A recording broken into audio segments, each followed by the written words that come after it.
போட்டித் தேர்வை எதிர்நோக்கி படித்து கொண்டிருக்கும் அனைத்து போட்டியாளர்களுக்கும் வணக்கம். தொடர்ந்து எங்களுடைய எஸ்ஆர்எம் யூடியூப் சேனலை பார்த்து வரும் அத்துணை நல்ல உள்ளங்களுக்கும் மனமார்ந்த வாழ்த்துக்களையும் நன்றியையும் தெரிவித்துக் கொள்கிறேன்.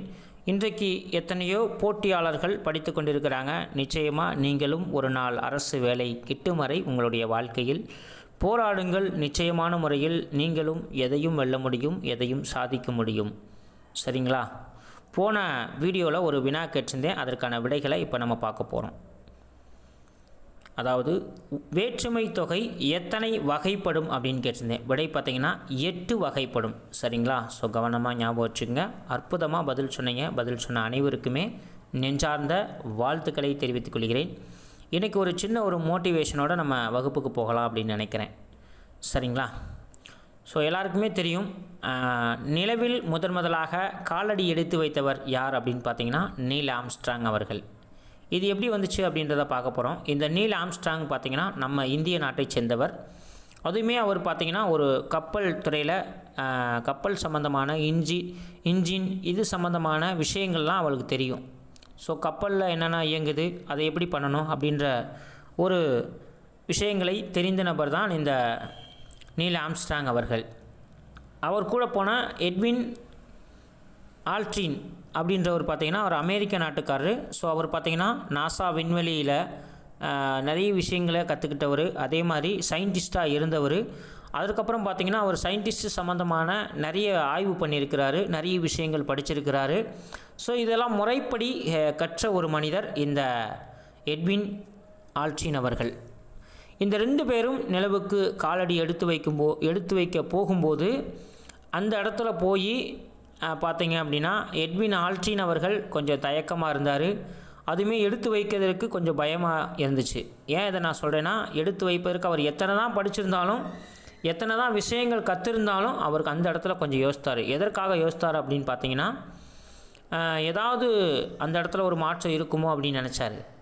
ரெண்டாவது, தட்பவெப்பநிலை மாற்றம் இருக்குமா, அல்லது வேறு ஏதாவது சூழ்நிலை இருக்குமா, நம்ம டக்குன்னு வச்சிட்டோம்னா ஏதாவது ஆயிடுச்சுன்னா என்ன ஆகுறது அப்படின்ற ஒரு பயம் அவருக்குள்ளே இருந்துச்சு. ஸோ அவருக்குள்ளே ஒரு தயக்கம் இருந்துச்சு, அவருக்குள்ளே ஒரு பயம் இருந்துச்சு. ரெண்டாவது, இதனுடைய ஏதாவது இருக்குமோ உள்ளக்க அப்படின்ற ஒரு சிந்தனையும் அவருக்குள்ளே இருந்துச்சு. ஆனால் அதே சமயத்தில் பார்த்திங்கன்னா நீல் ஆம்ஸ்ட்ராங் டக்குன்னு காலடி எடுத்து வச்சிட்டாரு. ஸோ அந்த சாதனை பார்த்திங்கன்னா நம்ம இந்திய நாட்டுக்கே சேரும். ஸோ இன்றைக்கி பார்த்திங்கன்னா வாய்ப்பு அப்படின்றது எல்லாருக்குமே ஒரே நேரம் கிடைச்சிடாது. வாய்ப்புன்றது இன்றைக்கி எல்லாருக்குமே பிரகாசமாக இருக்குது, எல்லாத்துக்குமே கிடைக்குது. ஸோ அந்த வாய்ப்பை யாரெல்லாம் சரியாக பயன்படுத்துகிறாங்க அதுதான் முக்கியம். ஸோ இந்த இடத்துல அவ்வளவு படிச்சிருந்த ஒரு மனிதனுக்கு ஒரு வாய்ப்பு கிடைச்சி, ஆனால் அந்த வாய்ப்பை அவர் என்ன மிஸ் பண்ணார். ஏன்னா நிறைய படிச்சிருந்தார், நிறைய விஷயங்களை கற்றுருந்தார். ஸோ இன்றைக்கி நிறைய பேருக்கு நிறைய வாய்ப்பெல்லாம் கிடைக்கிது, படிப்பதற்கான வாய்ப்பு கிடைக்கிது, தேர்வு எழுதுவதற்கான வாய்ப்பு கிடைக்கிது. ஆனால் நம்ம அதெல்லாம் விட்டுட்டு ஏதாவது ஒரு வேலை கிடைச்சா போதும் அப்படின்னு சொல்லி ஓடிடணும். ஸோ அப்படி இல்லாமல் இன்றைக்கி நிரந்தரமான அரசு வேலை வேணும், நான் நிரந்தரமாக கடைசி வரைக்கும் நல்லா இருக்கணும், சந்தோஷமாக இருக்கணும், எனக்கு இந்த சொசைட்டியில் ரெஸ்பான்சிபிலிட்டி வேணும் அப்படின்னு நினைக்கிறவங்களுக்கு நான் சொல்லக்கூடிய ஒரே ஒரு விஷயம், வாய்ப்பு யாருக்கெல்லாம் கிடைக்கிறதோ அந்த வாய்ப்பை சரியான வகையில் பயன்படுத்துங்கள். இந்த வாய்ப்பை பயன்படுத்துவதற்கு உங்களுக்கு உங்களுடைய வாழ்க்கையில் தயக்கத்தையும் பயத்தையும் போக்கிக் கொண்டு தைரியத்தை வளர்த்து கொண்டு தன்னம்பிக்கையோடு போராடுங்கள். நிச்சயமான முறையில் நீங்களும் எதையும் எதிர்கொண்டு வெல்ல முடியும் என்பதை நான் தெரிவித்துக் கொள்கிறேன். வாங்க ஃப்ரெண்ட்ஸ், இன்றைக்கி பார்த்தீங்கன்னா தமிழ்லேருந்து சில கொஷின் ஆன்சர் கொண்டு வந்திருக்கேன். ரொம்ப யூஸ்ஃபுல்லாக இருக்கும். ஸோ கடைசி வரைக்கும் இந்த வீடியோவை ஸ்கிப் பண்ணாமல் பார்த்துட்டு உங்களுடைய கமெண்ட்ஸையும் சொல்லுங்கள். சரிங்களா? வாங்க வீடியோக்குள்ளே போகலாம். கேள்வி எண் 1, கிளை என்ற சொல்லின் பொருள். விடை உறவினர். கிளை என்ற சொல்லின் பொருள். விடை உறவினர். கொஷின் நம்பர் 2, நடிகன்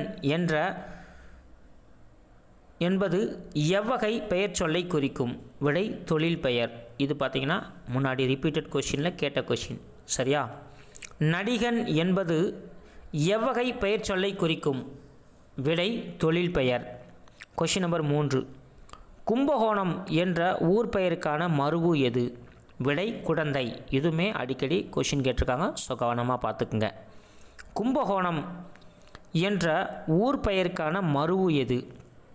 விடை குடந்தை. கொஷின் நம்பர் 4, விடை எத்தனை வகைப்படும். விடை பார்த்திங்கன்னா 8 வகைப்படும். விடை எத்தனை வகைப்படும். விடை 8 வகைப்படும். அடுத்து கொஷின் நம்பர் 5. கடைக்கு போவாயா என்ற வினாவிற்கு கடைக்கு போவேன் என்று பதில் கூறுவது எவ்வகை விடை? விடை பார்த்திங்கன்னா நேர்விடை. கடைக்கு போவாயா என்ற வினாவிற்கு கடைக்கு போவேன் என்று பதில் கூறுவது எவ்வகை விடை? விடை நேர்விடை. Question number 6. பள்ளிக்கு செல்லவில்லையா என்ற வினாவிற்கு காய்ச்சல் அடிக்கிறது என்று விடையாக கூறுவது? விடை பார்த்திங்கன்னா உற்றது உரைத்தல் விடை. பள்ளிக்கு செல்லவில்லையா என்ற வினாவிற்கு காய்ச்சல் அடிக்கிறது என்று விடையாக கூறுவது? விடை உற்றது உரைத்தல் விடை. Question number 7. திருக்குறள் எத்தனை மொழிகளில் மொழிபெயர்க்கப்பட்டது? விடை பார்த்திங்கன்னா 107. ஸோ இது பார்த்திங்கன்னா எங்கே இருக்குன்னா பழைய சமச்சீரில் இருக்குது. ஸோ கவனமாக பார்த்துக்குங்க. சரியா, ஒரு டேட்டாவாக கொடுத்துருக்காங்க. திருக்குறள் எத்தனை மொழிகளில் மொழிபெயர்க்கப்பட்டது? விடை பார்த்திங்கன்னா 107. Question number 8. ஒன்றே குலம் ஒருவனே தேவன் என்ற பாடல் வரி இடம்பெற்றுள்ள நூல் எது? விடை பார்த்திங்கன்னா திருமந்திரம். இது பார்த்திங்கன்னா அடிக்கடி கேட்டிருக்காங்க. ஸோ கவனமாக பார்த்துக்குங்க. இந்த கூற்றை சொன்னவர் யாருன்னு பார்த்திங்கன்னா திருமூலர். சரியா, ஸோ இந்த திருமந்திரத்தை இயற்றின திருமூலர் தான் இந்த கூற்றை சொல்லியிருப்பார். ஒன்றே குலம் ஒருவனே தேவன் என்ற பாடல் வரி இடம்பெற்றுள்ள நூல் எதுன்னு பார்த்திங்கன்னா விடை திருமந்திரம். அடுத்து கொஷின் நம்பர் 9. திருத்தொண்ட தொகை என்ற நூலை இயற்றியவர் யார்? விடை சுந்தரர்.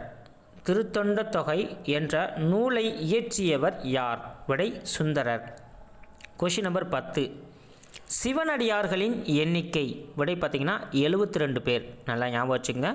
சிவனடியார்களின் எண்ணிக்கை விடை 72 பேர். Question number 11. தொகையடியார்களின் எண்ணிக்கை? விடை பார்த்திங்கன்னா 9 பேர். தொகையடியார்களின் எண்ணிக்கை விடை பார்த்திங்கன்னா 9 பேர். Question number 12. திருத்தொண்டர் புராணம் என்ற நூலை இயற்றியவர் யார்? விடை சேக்கிழார். திருத்தொண்டர் புராணம் என்ற நூலை இயற்றியவர் யார்? விடை சேக்கிழார். Question number 13. சைவ திருமறைகளின் எண்ணிக்கை? விடை 12. சைவ திருமறைகளின் எண்ணிக்கை விடை 12.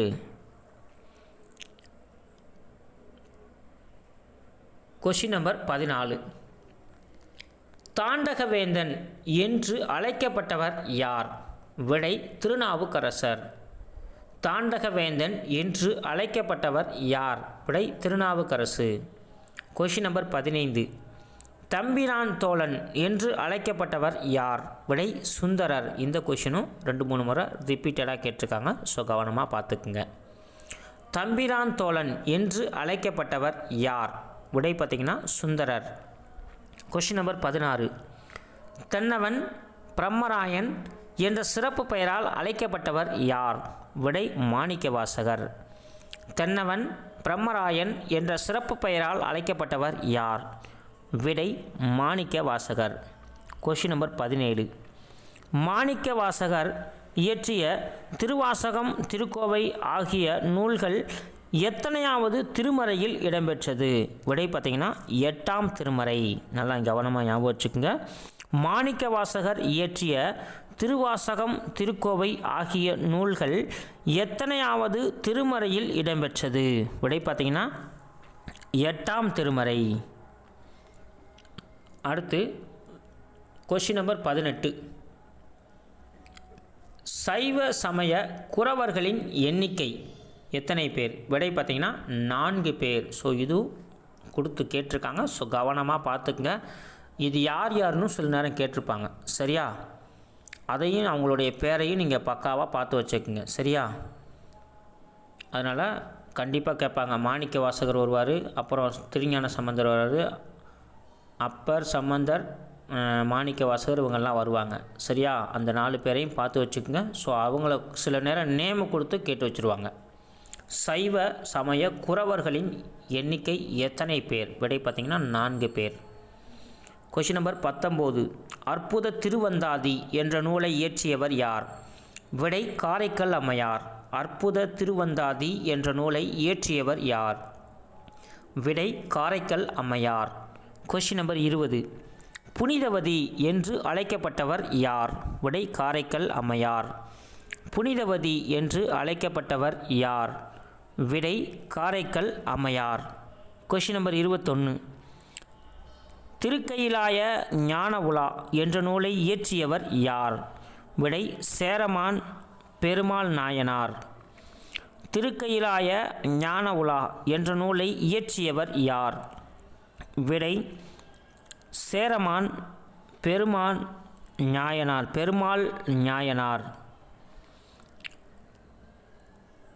Question number 22.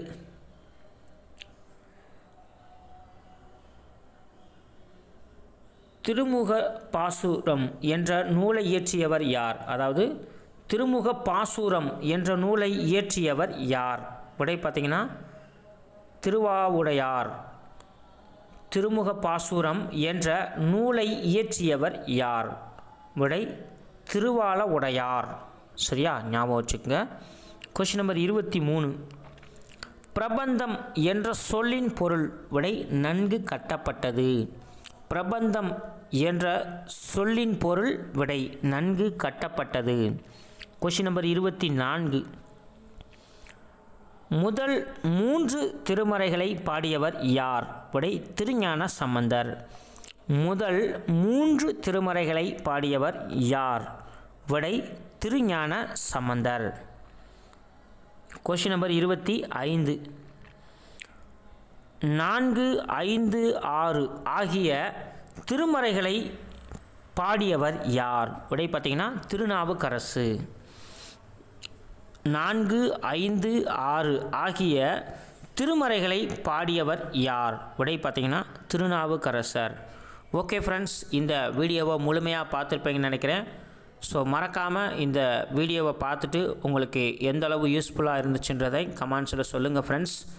அதே மாதிரி இன்றைக்கி உங்களுக்கான ஒரு கொஷின் இருக்குது. அந்த கேள்விக்கு மறக்காமல் பதில் சொல்வதற்கு முயற்சி பண்ணுங்கள். சரிங்களா?